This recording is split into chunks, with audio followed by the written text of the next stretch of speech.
జై శ్రీరామ్. అందరూ ఎలా ఉన్నారు? ఈరోజు నేను మీకు వెజిటేబుల్ రైస్ అయితే చేసి చూపిస్తాను. పలావ్ కదండి, రైస్ ఇది. ఎందుకంటే అల్లం వెల్లుల్లి పేస్ట్ ఇలాంటివన్నీ ఏమీ వేయకుండా ఓన్లీ తాలింపుల్లో మాత్రమే వేస్ట్ చేస్తున్నాను. ప్లెయిన్ వెజిటేబుల్ రైస్ అనమాట. ముందు ఒక కుక్కర్ తీసుకొని అందులో అయితే ఆయిల్ వేసుకోవాలి. అందులో దాల్చిన చెక్క, లవంగాలు, యాలకులు, మసాలాలు మనకి ఏం కావాలో అవన్నీ వేసుకోవచ్చు. ఇందులోనే జీడిపప్పు వేస్తున్నాను. ఒక పచ్చిమిర్చి కూడా ఎక్కువ వేయట్లేదు నేను, ఎందుకంటే పిల్లలు తినడానికని చేస్తున్నది. అందుకు చాలా తక్కువగా వేస్తున్నాను. అన్నీ వేసి ఆనియన్స్ కూడా వేసుకొని ఫ్రై చేసుకోవాలి. ఇవన్నీ వేగిన తర్వాత అందులోనే ఒక బంగాళదుంప చెక్కు తీసుకొని ముక్కలుగా కట్ చేసుకొని వేసుకోవాలి. అందులోనే ఒక క్యారెట్, స్వీట్ కార్న్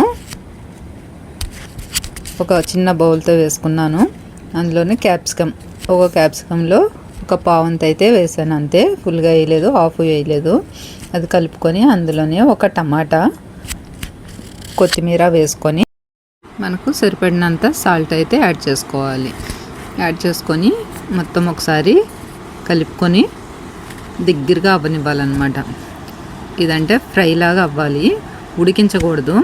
ఉడికిస్తే మళ్ళీ టేస్ట్ వేరుగా ఉంటుంది. దగ్గరగా ఇలా అయితే ఫ్రై అవ్వాలి.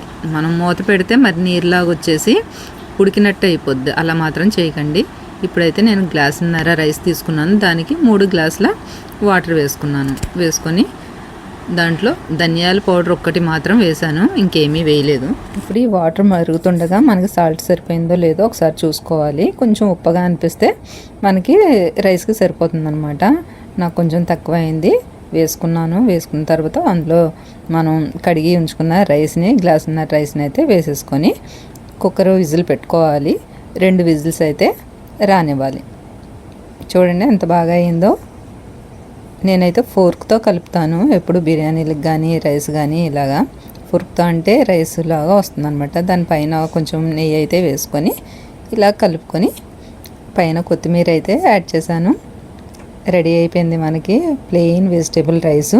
పిల్లలతో సహా అందరూ తినొచ్చు. మన పెద్దోళ్ళకి మరీ స్పైసీ లేదనుకుంటే పక్కన కర్రీ చేసుకోవాలి. నేనైతే రైతా చేశాను, దాంతో కూడా చాలా బాగుంది. పిల్లలకి మనకి కూడా మళ్ళీ సపరేట్గా ఏం చేసుకోకుండా అయితే బాగుంటుంది. మీకు నచ్చితే మన లలిత ఛానల్ని సబ్స్క్రైబ్ చేసుకోండి, లైక్ చేయండి, షేర్ చేయండి.